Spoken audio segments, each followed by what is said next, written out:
Ministère Bethesda. Ministère Bethesda. Ministère Bethesda. Bien-aimés dans le Seigneur, Shalom, soyez bénis au nom de Jésus-Christ. Que Dieu touche vos vies, que Dieu bénisse vos maisons, que Dieu se souvienne de vous dans vos difficultés, que Dieu se rappelle de vous dans vos combats.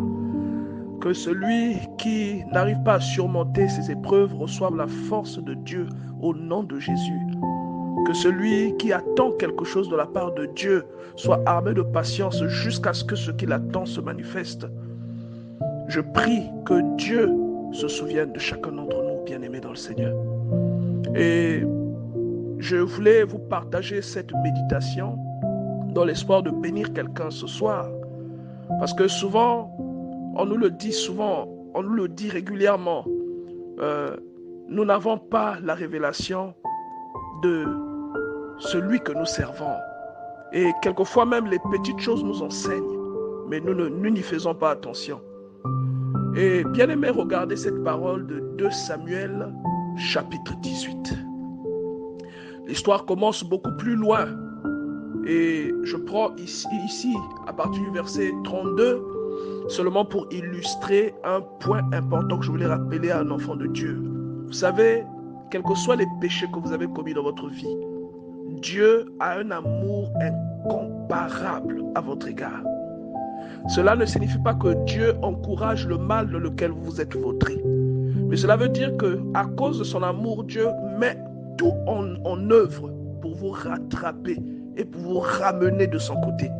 Il met tout en œuvre pour vous séparer de ce poison que vous êtes en train de vous frotter sur le corps. Parce que le péché, c'est un poison.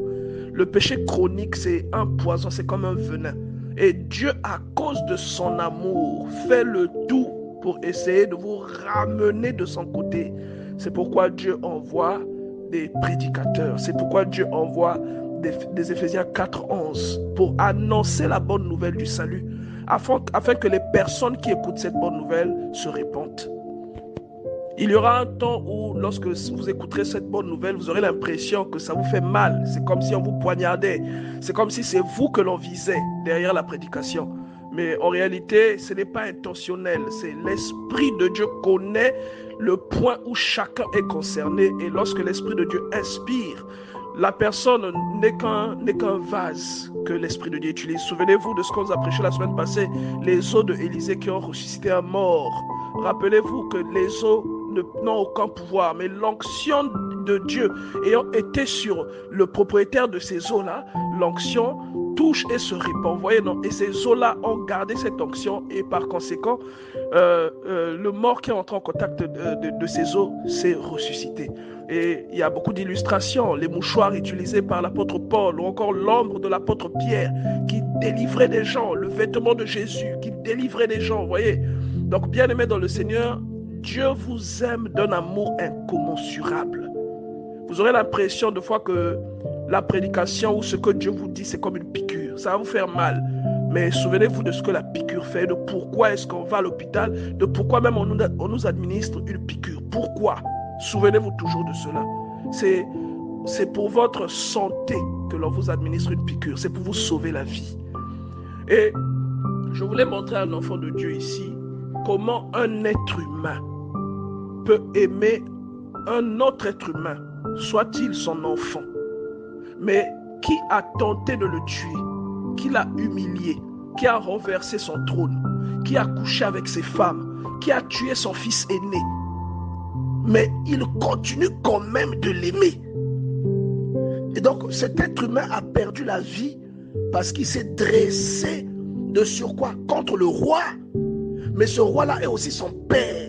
Donc il est doublement pécheur aux yeux de Dieu. Ce roi-là, d'ailleurs tu ne peux pas lever la main contre le roi. Non seulement c'est un roi. Deuxièmement, c'est son père. Troisièmement, c'est un oint de Dieu. Donc il n'est pas doublement, il est triplement coupable. Il mérite la mort 3 fois. Est-ce que vous voyez? Et regardez comment son père, donc David, lorsqu'on lui apprend qu'Absalom, qui s'est dressé contre lui, est mort. Absalom qui a tué son fils aîné est mort. Absalom qui a renversé son trône est mort. Absalom qui a couché avec les femmes de son père, donc David. Absalom là est mort. Regardez comment David a changé la victoire de tout un peuple en un deuil à cause de l'amour qu'il avait à l'égard de son fils rempli de défauts. Et celui qui comprend l'attitude de David ici va comprendre pourquoi il y a eu l'œuvre de Golgotha. Il va comprendre pourquoi est-ce que quelqu'un s'est dépouillé de sa gloire. Pourquoi quelqu'un a accepté de subir un châtiment que méritait l'être humain. Quand vous comprenez, quand vous lisez cette histoire, vous voyez là-dedans un message similaire à l'œuvre de Golgotha. Vous voyez, parce que Absalom était coupable de tout ce dont on l'accusait. Il était coupable. Il avait déconné. Il s'était attaqué à un oint de Dieu. De surcroît, son roi, pire encore son propre père. Vous voyez, non? Il avait tué son frère aîné qui aurait dû remplacer son père sur le trône. Et il était coupable de toutes ces choses. Il avait violé les femmes de son père. Donc il était, même par la nature, il était maudit. Vous voyez? Et vous voyez que malgré tout, son père a dit qu'il aurait souhaité mourir à sa place. Et c'est là que le Seigneur vous explique qu'il vous a aimé d'un amour ineffable. Un amour que l'on ne peut pas quantifier. Parce qu'il a vu le châtiment vers lequel nous partions, la perdition qui nous attendait. Vous voyez, la mort, la séparation d'avec Dieu. Et qu'est-ce qu'il a fait? Il s'est dépouillé. Il s'est dépouillé et il est venu mourir à la croix. Est-ce que vous comprenez? Donc, au lieu que nous subissions ce châtiment, lui, il a pris notre place et il allait mourir. C'est ce que vous voyez David en train de dire ici. Sauf que lui, il n'avait plus ce pouvoir d'aller mourir à la place de son enfant. Il souhaitait que l'enfant soit maîtrisé, mais qu'il demeure vivant. Et quand on lui a dit que l'enfant est mort, il a dit j'aurais dû mourir à sa place. Hein, ce n'est pas lui qui allait mourir. Donc il aurait préféré sacrifier la sécurité de son royaume, le bien-être de ses autres enfants. Il aurait préféré sacrifier le bien-être de ceux qui lui étaient fidèles pour que Absalom demeure vivant. Pourquoi? Parce que c'était son enfant. Est-ce que vous voyez? Et c'est le même sentiment que Dieu a à notre égard. C'est le même sentiment, le même regard que lorsque vous voyez le Seigneur nous regarder. C'est le même regard qu'il a à notre égard, mais puissance 1 milliard. Vous comprenez, non? Pour David, là, pour ce que David a illustré, c'est vraiment le 0,00001 millième de ce que Dieu ressent à l'égard de sa création, à l'égard de l'homme, parce que tous, nous sommes sortis de Dieu. Vous voyez, bien-aimés? Donc, il nous aime tellement qu'il regrette chaque âme perdue. Et c'est pourquoi on nous dit que lorsque un seul pécheur se convertit, il y a de la joie dans le ciel. Il y a de la joie dans le ciel, bien-aimé, une joie que vous ne pouvez pas imaginer. Donc pour chaque âme perdue, c'est une déchirure. C'est pourquoi il a dit, moi je vais essayer d'en sauver plus. Et il a donné sa vie pour créer une nouvelle alliance qui nous rend exemptes de la condamnation. Et c'est ça, si David avait le pouvoir de créer des secondes chances, il aurait créé une seconde chance pour aller mourir à la place d'Absalom, pour être poignardé par Joab et par les 10 serviteurs de Joab à la place d'Absalom, son enfant. Si vous comprenez? Donc il aurait voulu que ça se passe autrement. Et c'est de cet amour-là, mais à une puissance beaucoup plus élevée, que Dieu aime sa création. C'est de cet amour-là que Dieu vous aime. Et c'est pourquoi vous voyez que malgré la culpabilité d'Absalom, David a pleuré amèrement et a souhaité mourir à sa place. Et malgré notre culpabilité, le Seigneur savait que nous étions coupables. Il savait que nous n'étions pas dignes. Il savait que nous méritions le châtiment. Mais il est venu et il a pris notre place. Bien-aimés, il y a une grande révélation dans cette parole. Si nous lisons ce qui est écrit, on dit, le roi dit à Coushi, le jeune homme Absalom est-il en bonne santé? Ça, c'est après la bataille où Absalom se prend les branches dans les cheveux et qu'il se fait éliminer par Joab. On dit, le jeune Absalom est-il en bonne santé? Coushi répondit, qu'il soit comme ce jeune homme. Il parle du fils de son roi. Qu'il soit comme ce jeune homme, les ennemis de mon roi, les ennemis de mon Seigneur, et tous ceux qui s'élèvent contre toi pour te faire du mal. Est-ce que vous voyez la réponse de Coushi? Mais la Bible dit au verset suivant, alors le roi saisit d'émotion. On parle là de quelqu'un qui a soulevé une rébellion pour tuer son père. de quelqu'un qui a réussi à faire fuir son père. Il a abandonné son trône et son royaume. Il s'est humilié. De quelqu'un qui a couché avec les femmes de son père. De quelqu'un qui a tué son grand frère qui était héritier du trône. De quelqu'un à qui Dieu pouvait reprocher tout. De quelqu'un qu'un père aurait pu renier, maudire. Un roi qui s'enfuit devant son propre enfant. C'est une malédiction pour cet enfant-là. Mais regardez, quand on lui annonce la mort de son fils, on dit le roi saisi d'émotion monta dans la chambre au-dessus de la porte et pleura. Il disait en marchant, mon fils Absalom, mon fils Absalom, que ne suis-je mort à ta place? Donc si on lui avait donné le choix, il aurait préféré mourir à la place de son enfant. Oh bien-aimé, quel mystère! Maintenant on vous explique même dans la Bible que l'amour là, ce n'est que la maquette de l'amour que Dieu éprouve à notre égard. C'est-à-dire cet amour là n'est rien comparé à l'amour que Dieu éprouve à notre égard. Quels que soient nos défauts, quelles que soient nos fautes, nous sommes tous sortis de Dieu. Et nous ressemblons tous à Absalom, qui commet beaucoup d'erreurs, mais qui est malgré tout aimé par son père, mais qui n'échappe tout de même pas à la moisson de ce qu'il a semé. Est-ce que vous comprenez? Galates chapitre 6, verset 7. On ne se moque pas de Dieu. Un homme, ce qu'il aura semé, il le moissonnera. Donc, son père l'aime toujours, mais les actes qu'il a posés le conduisent à la mort. Est-ce que vous comprenez? Mais il s'est dressé contre son propre père, contre son roi et contre un oint de Dieu. Quelqu'un sur qui Dieu a prononcé des bénédictions. Quelqu'un pour qui Dieu a dit, l'ennemi ne peut pas le surprendre. Et toi, tu te dresses contre cette personne. Un héros de guerre. Un homme physiquement fort. Un type intrépide. Est-ce que vous comprenez? Un type audacieux. Un type habile dans la bataille, dans la bagarre. C'est comme ça que la Bible décrit David. Un héros. Psaume 89. J'ai prêté secours à un héros. J'ai élevé du milieu du peuple un jeune homme. J'ai trouvé David mon serviteur. Je l'ai oint de mon huile sainte. Bien-aimé, un type à qui Dieu, c'est le seul type que moi j'ai vu dans la Bible que Dieu a juré à cause de lui. Mais toi tu te dresses contre un monsieur comme ça. Tu mourras. Tu mourras. Le Seigneur dit à Abraham dans Genèse 12, je bénirai ceux qui te béniront, je maudirai ceux qui te maudiront. Donc Absalom était en tort devant Dieu et devant son père. Vous voyez? Mais malgré tout, la Bible nous explique que David prit d'émotion parce qu'on a tué son fils, celui-là même qui a couché avec ses femmes. Est-ce que vous voyez? Celui-là même qui a renversé son règne. Celui-là même qui l'a poussé à l'exil. Celui-là même qui a déclenché une guerre pour tuer son propre père, guerre au cours de laquelle lui-même il s'est retrouvé piégé et il a trouvé la mort. Mais on dit que David a dit, j'aurais préféré mourir à ta place. Ah!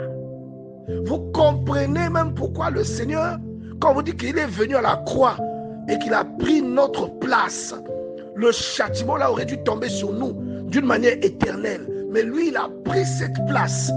Il nous a remplacés. Il a accepté de souffrir. Il n'y a qu'un père qui peut faire ça pour son enfant. Est-ce que quelqu'un comprend, bien aimé? Il n'y a qu'un père. Il n'y a qu'un père. Quand je dis un père, c'est-à-dire un géniteur qui peut faire ça pour sa progéniture. Et on vous dit que ce que David illustre, ce n'est rien du tout comparé à ce que Dieu éprouve à notre égard. Donc vous voyez qu'il aime tellement son enfant qu'il ne prend même pas en compte que cet enfant-là lui a manqué du respect, que cet enfant-là lui a enlevé un fils, un héritier, que cet enfant-là l'a déshonoré en couchant avec ses femmes, que cet enfant-là a renversé, a fait un coup d'état. Il ne prend pas en compte cela. Il dit, j'aurais préféré mourir à ta place, mon enfant. Quel amour! Voilà pourquoi même, vous savez, dernièrement on nous expliquait que faites attention aux hommes de Dieu que vous critiquez. Et je précise, sauf quand c'est vraiment flagrant. Mais quand c'est des suppositions, faites attention, bien-aimés dans le Seigneur. Parce que vous ne savez peut-être pas ce que Dieu pense de cette histoire. L'amour de Dieu dans votre vie ne peut pas être mesuré. Et tout comme nous l'avons appris la fois dernière, c'est notre propre mal qui nous tue. Parce que nous sommes là en face d'un Père qui nous aime et qui a placé des préceptes, des principes et des lois qui régissent le monde. Tout comme vous pouvez voir cette illustration dans l'histoire d'Absalom. Vous voyez que c'est un fils de roi. Ici, le roi symbolise Dieu. Et Absalom symbolise le croyant lambda, qui n'est que l'enfant de Dieu dans toutes ses imperfections. Et nous savons de quoi Absalom s'est rendu coupable. Absalom a tué son frère aîné. Absalom a violé les femmes de son père. Absalom a attaqué son père, qui de surcroît est son roi, et de surcroît est un oint de Dieu. Donc il a fait des choses qui méritaient la mort. Et comme son père était roi, et qu'il avait une armée, une politique, une organisation dans le pays, cette organisation s'est appliquée à Absalom et elle l'a combattu. Est-ce que quelqu'un comprend? Et Absalom n'est pas mort parce que son père l'a tué, mais il est mort des suites de ses actions. Ce sont ces actions qui l'ont conduit à la mort. Tout comme ce sont nos actions qui nous séparent de Dieu et par conséquent qui nous conduisent à la mort. Dieu a établi le monde avec des principes et des lois.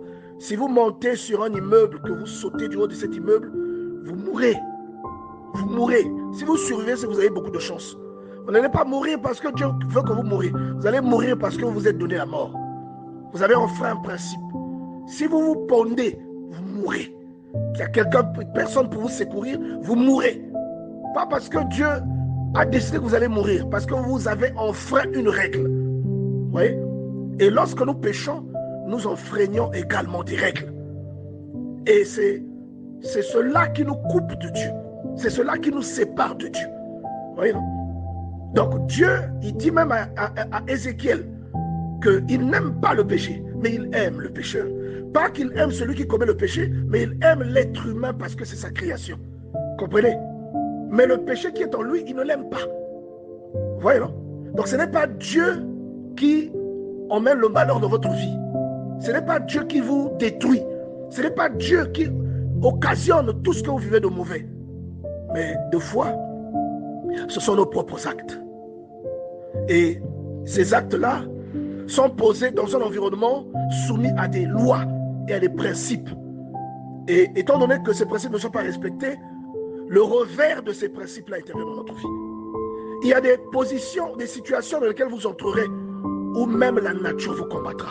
Lorsque vous regardez la réaction de Joab, le général de David, il vient s'en prendre à David, il lui fait des remarques. Il lui fait des remarques, bien-aimé dans le Seigneur, pour lui dire que c'est pas normal ce que tu fais. Au chapitre 19, il vient lui faire des remarques. Vous voyez?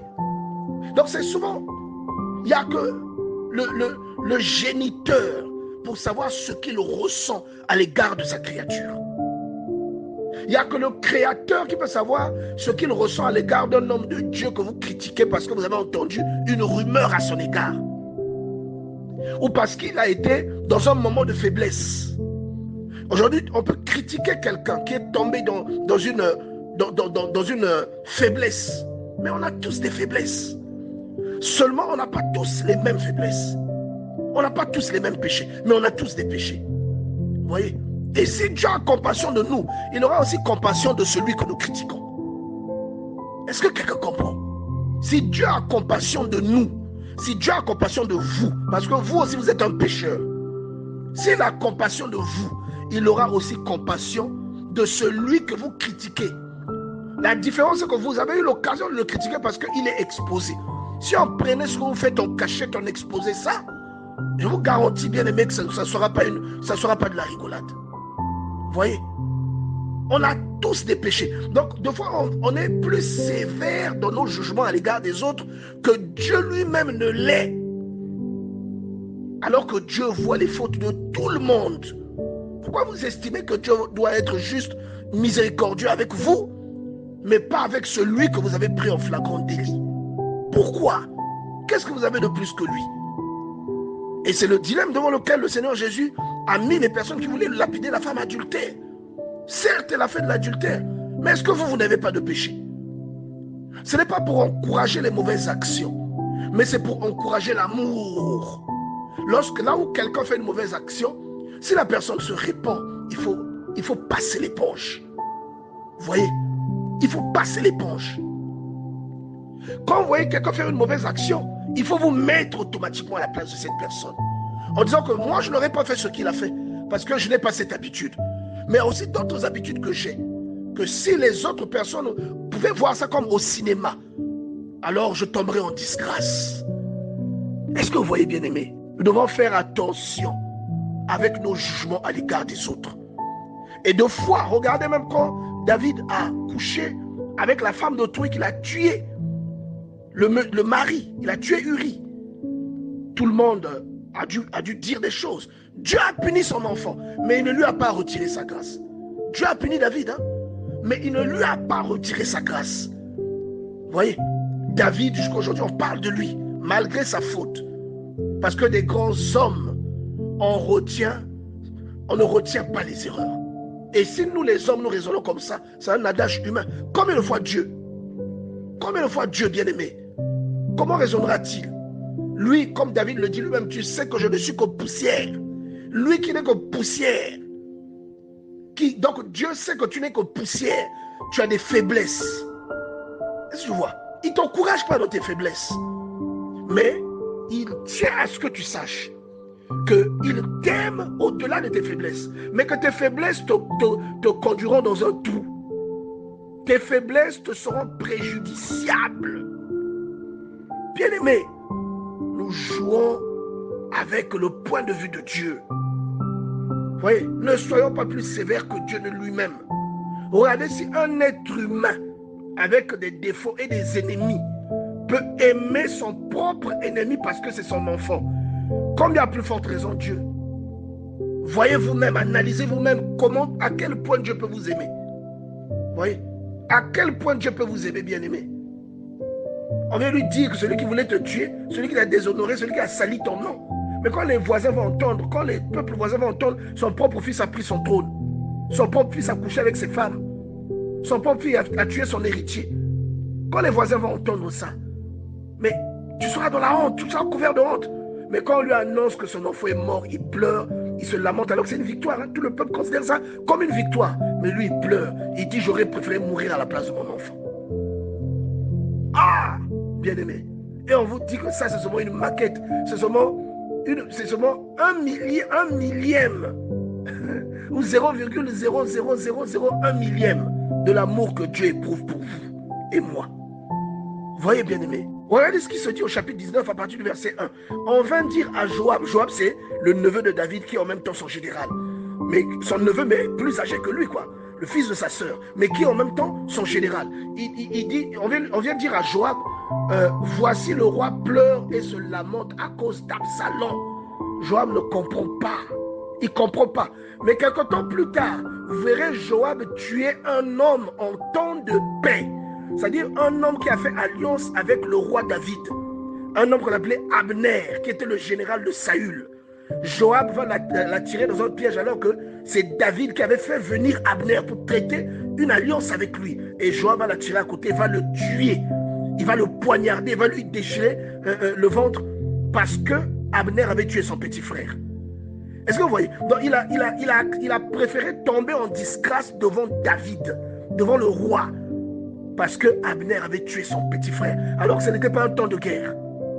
David dit, comment tu peux verser du sang en temps de paix avec un homme qui était en paix avec toi? Parce qu'il a tué ton petit frère, alors que ce n'était même pas sa faute. Il avait dit à ton petit frère, je connais ton grand frère, je le respecte. Si tu veux attaquer quelqu'un, attaque quelqu'un d'autre, ne m'attaque pas. Le petit ne sait pas, le petit a continué à le poursuivre. Il dit, petit, je vais te tuer. Ne me pousse pas à faire ça parce que j'ai beaucoup de respect pour ton frère Joab. Détourne-toi, saisis quelqu'un, tue. Comme ça, tu seras considéré. Si tu viens te battre avec moi, je suis plus fort que toi. Le petit a insisté, il a tué le petit. Le petit est mort. Des années après, Joab a tué Abner à cause de son petit frère. Si vous voyez, lui qui critiquait David de pleurer pour son fils qui lui avait fait du mal. Bien aimé, on ne blague pas avec les liens. On ne blague pas avec les liens. Le lien qui existe entre Dieu et vous, le jour où Dieu va vous le faire expérimenter, vous allez le ressentir. Ça va vous faire pleurer. Quand vous entendez le mot amour, amour de Dieu, amour divin, ça se ressent aussi. C'est pas comme quand vous êtes amoureux d'une femme ou d'un homme. C'est pas comme quand vous aimez votre enfant. C'est indescriptible. Bien aimé, Dieu fait vivre ces expériences-là à beaucoup parmi nous. Vous pleurez. C'est une sensation que vous ressentez, une sensation d'amour qui vous couvre et vous pleurez. Bien aimé, vous pleurez. Bien aimé, ne blaguez pas avec le lien. Ne blaguez pas avec le lien. Vous voyez? Donc quand nous critiquons même les gens qui font du tort, les hommes de Dieu qui font des erreurs, personne n'est à l'abri des erreurs. Le seul malheur, c'est qu'ils sont exposés. Tout le monde est pécheur. Personne n'est juste. La Bible le dit. Personne n'est juste. Il n'y a pas de juste, pas même un seul. Vous voyez, tout le monde est pécheur. Est-ce que vous voyez? Mais tout le monde n'a pas les mêmes péchés. Tout le monde a des faiblesses, mais tout le monde n'a pas les mêmes faiblesses. Personne ne peut lever le doigt pour dire moi je n'ai pas de faiblesse. Tout le monde en a. Elle est différente de celle de l'autre, mais tu en as. Il y a un point où Dieu peut te coincer. C'est pourquoi Dieu nous recommande la foi. Parce que la foi va te justifier, malgré tes erreurs. Est-ce que vous voyez? Aux yeux de Dieu, tu seras juste, grâce à la foi dans le Fils de Dieu. Est-ce que quelqu'un comprend? Ne sous-estimez pas, bien-aimés dans le Seigneur, les liens qui vous lient avec Dieu. Les liens qui lient quelqu'un, une tierce personne, un serviteur d'avec Dieu. Certes, quand c'est un magicien qui fait ses trucages, comme on voit des gens dans l'église, ils commencent à jouer au football, ils font tomber les gens avec le football, certains ils commencent à faire boire des gens de l'essence. Là, c'est flagrant. Mais quand c'est des oui-dire, quand c'est des suppositions, nous devons faire très attention.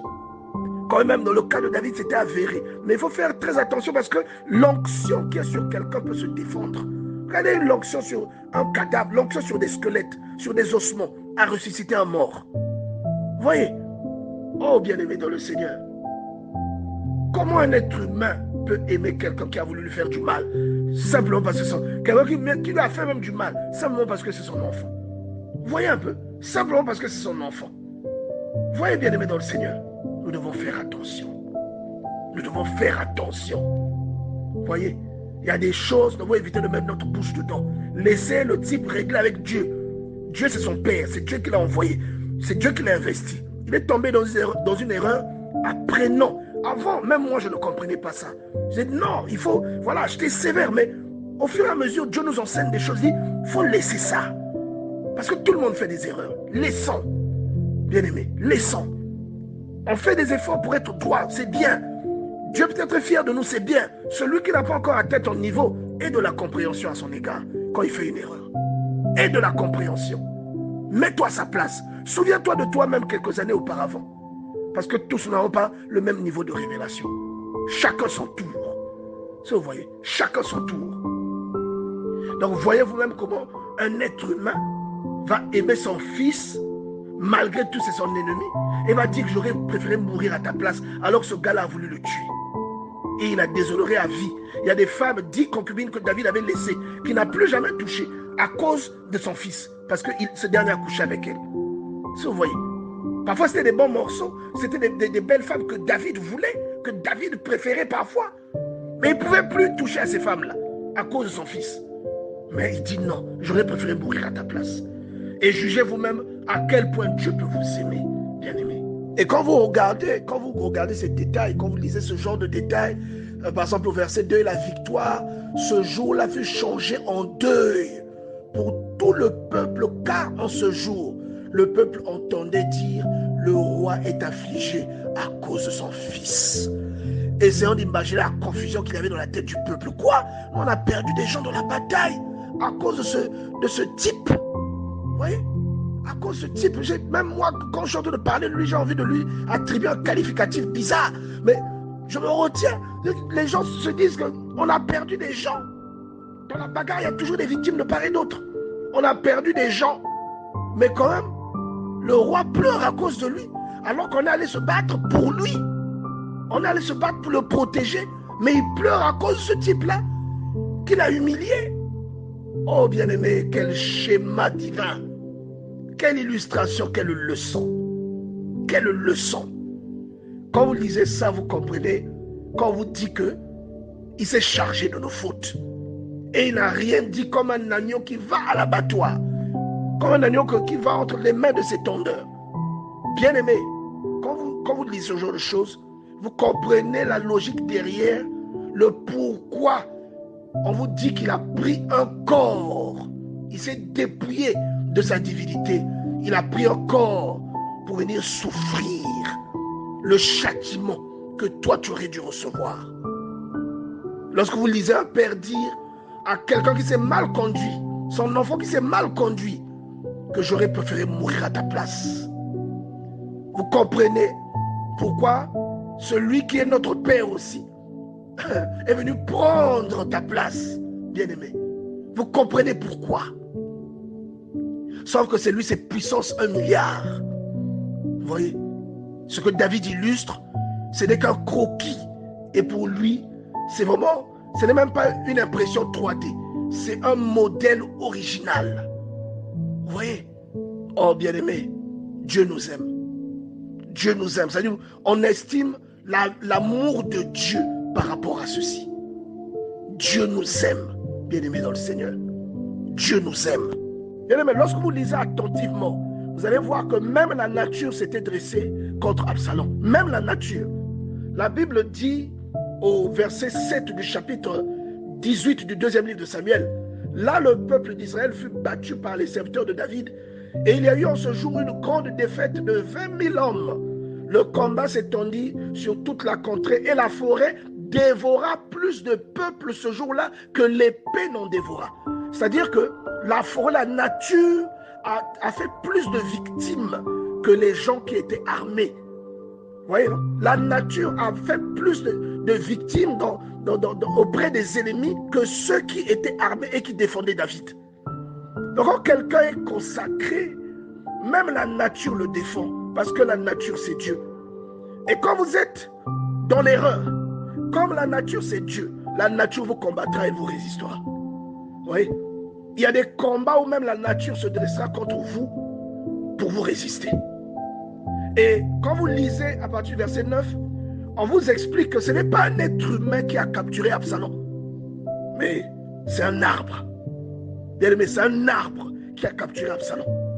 C'est là où vous remarquez que vous avez fait quelque chose. Essayez même de lire dans votre vie les choses qui ne marchent pas. Parfois, c'est la nature qui vous résiste. Il se peut que vous soyez dans une relation illicite. Il se peut que vous soyez en train de faire du mal à quelqu'un, à un orphelin, à quelqu'un qui habite avec vous, avec qui vous soyez injuste. Et la nature vous résistant est un message de la part de Dieu que vous avez fait fausse route. Il faut que nous nous rappelions de ça, bien-aimé dans le Seigneur. Bien-aimé, n'interprétez pas toujours les mauvaises situations comme étant des attaques de sorciers. Il y a peut-être une difficulté que vous connaissez, une sécheresse que vous êtes en train de vivre depuis un moment. N'interprétez pas toujours cela comme étant une attaque de l'ennemi. Essayez parfois d'observer votre vie. Il se pourrait que ce que vous vivez soit un message, une alerte que Dieu est en train de vous donner, une alerte que la nature est en train de vous donner, que vous vous êtes trompé de combat, que vous vous êtes trompé de direction. Soyons vigilants. Et il y a plusieurs alertes comme ça que le Seigneur peut donner à quelqu'un pour que la personne essaie de se rattraper. Parce qu'avant qu'Absalom ne meure, il fut banni pour avoir tué son frère aîné. Il fut banni. C'est d'abord une alerte déjà. Mais étant miséricordieux, là aussi c'est un autre enseignement. David, après l'intercession de Joab, David va permettre que Absalom revienne. Vous voyez? Et c'est là aussi ce qui nous enseigne qu'un homme peut commettre des choses que Dieu n'approuve pas. Mais par amour pour cet homme-là, Dieu peut permettre que cette personne soit réinsérée et lui donner une autre chance. Mais la seconde chance, visiblement, ne lui a pas servi à grand-chose. Parce que Absalom a fait pire que ce qu'il avait fait précédemment. Et la Bible nous raconte comment, capturé par des térébintes, à cause de sa chevelure, il a été mis à mort par Joab et par serviteurs de Joab. Vous voyez, nous devons faire attention, bien-aimés, dans la vie. Dieu est un Père. Il vous aimera toujours. Mais, Galates chapitre 6, verset 7, ce que vous faites se retournera contre vous. Ce que vous faites vous combattra. Ce que vous faites occasionnera votre mort. Et vous voyez, deux fois nous condamnons les autres pour des erreurs parfois que Dieu a déjà pardonné dans leur vie. Rappelez-vous quand David a commis son péché, que Nathan est venu le lui reprocher. La Bible dit que dès que David a entendu ça, il a demandé pardon à Dieu. Nathan lui a dit, Dieu te pardonne, tu ne mourras plus. Parce que la sentence, c'était la mort. Quand il a dit que ce type mérite la mort, Nathan lui a dit que tu as donné ta propre sentence. Et quand il a demandé pardon sur le champ, Nathan lui dit, Dieu te pardonne. Mais le fils qui t'est né mourra. Ça, c'est maintenant la conséquence que le péché emmène dans ta vie. Vous voyez? Et il prononce le reste de la sentence. L'épée ne s'éloignera plus de ta maison. Je donnerai tes femmes à quelqu'un d'autre. Et patati et patata. Ça, c'est maintenant ce que toi-même tu allais déclencher. Mais Dieu a dit, je te pardonne. Lui, il t'a pardonné. Lui, il t'a pardonné. Donc, deux fois même, quelqu'un peut faire une erreur. Pendant que nous, on est en train d'entendre parler de cette erreur-là et qu'on est en train de condamner la personne, parfois, avant que l'erreur ne parvienne aux yeux de tout le monde, la personne s'est déjà repentie. Dieu lui a déjà pardonné sa faute. Et nous devenons sévères à l'égard de la personne. Et nous estimons que Dieu doit le punir. Dieu doit le dépouiller de son sacerdoce. Il n'est pas digne. Il a rétrogradé. Nous sommes durs. Nous oublions soi-même que nous aussi, on est des êtres humains et qu'on a des fautes. Vous voyez? Vous voyez, bien-aimés? Nous devons faire attention. Parce que Dieu, heureusement que Dieu n'est pas un être humain. Parce qu'il raisonnerait comme nous, personne n'existerait. Heureusement qu'il est Dieu. Et qu'il est amour. Tout entier. Amour. Vous voyez? Et il est juste dans ce qu'il fait. Tes propres erreurs, ce sont tes sémences. La punition qui vient, c'est ta récolte. C'est ta moisson. Vous voyez? Donc, bien aimé, nous devons faire attention avec ça. Dieu nous aime d'un amour incommensurable, d'un amour inimaginable, inexplicable, inexprimable, inimitable. Vous voyez? On va prendre toutes les qualifications, je ne sais pas. C'est-à-dire, on ne pourra pas dire, ressortir vraiment comment est cet amour-là. Vous voyez, bien aimé? Que Dieu bénisse quelqu'un avec cette parole. Que Dieu apprenne à quelqu'un à pardonner ce qu'il voit de mauvais chez les autres. Que Dieu apprenne, tu peux être sévère, même toi-même dans ta vie tu peux vivre ça. Tu peux être sévère à l'égard de l'enfant de l'autre parce qu'il t'a injurié, ton neveu qui t'a injurié. Tu vas garder ça au fond du cœur. Mais ton propre enfant, tu oublieras que ton propre enfant t'avait manqué de respect. Pourquoi?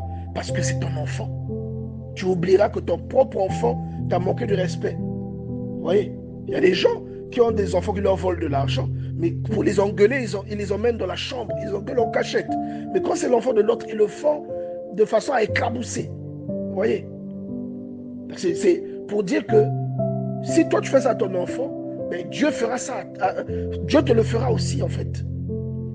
Ce que tu fais pour ton enfant, tu couvres ton enfant, Dieu te couvrira. C'est pour ça qu'il a donné sa vie. Vous voyez?